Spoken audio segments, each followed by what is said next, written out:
We are going to look into the reports and implement.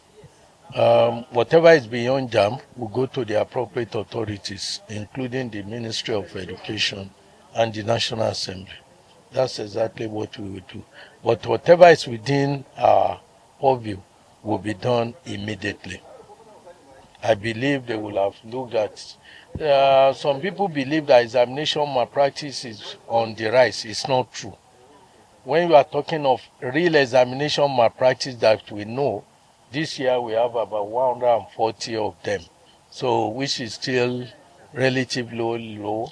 But what we are talking about is registration infraction, examination malpractice that had been planned at the registration point.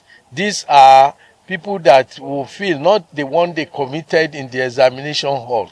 We are talking of technology-induced one that is now new to us. We have not seen this magnitude before, and that's why we have brought people from diverse backgrounds to come and look at it. And I believe that two heads, good heads, are better than one. And whatever recommendations they have made, we will, at the level of Jamb, implement and recommend as appropriate all those ones that are beyond our control. Thank you. Yes, you asked the chairman. Okay, so why, Prof? Just give me 1 minute. I will just make 1 minute statement. There will be no press statement.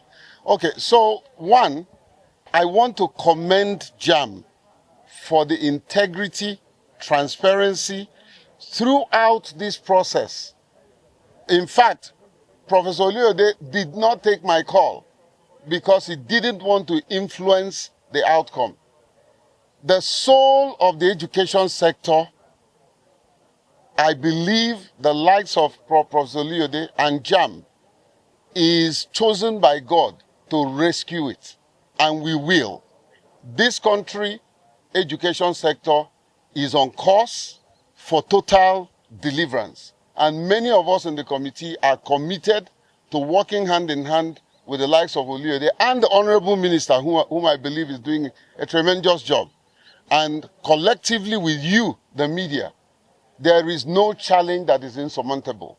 We will solve the problem and we will have a credible examination system that our generation and the future generation will be proud of. Thank you. Can we just have some highlights? Well, we made some number of recommendations. I think in terms of that, I would want to read the press statement because it's a little bit more complex. I have taken time to document it in a very succinct manner. So there were places we recommended. We focused on the infractions, or we focused more on solution. A lot of interrogation, a lot of figures and facts are involved. So if you so wish, we can go back to the hall and I will read my press statement.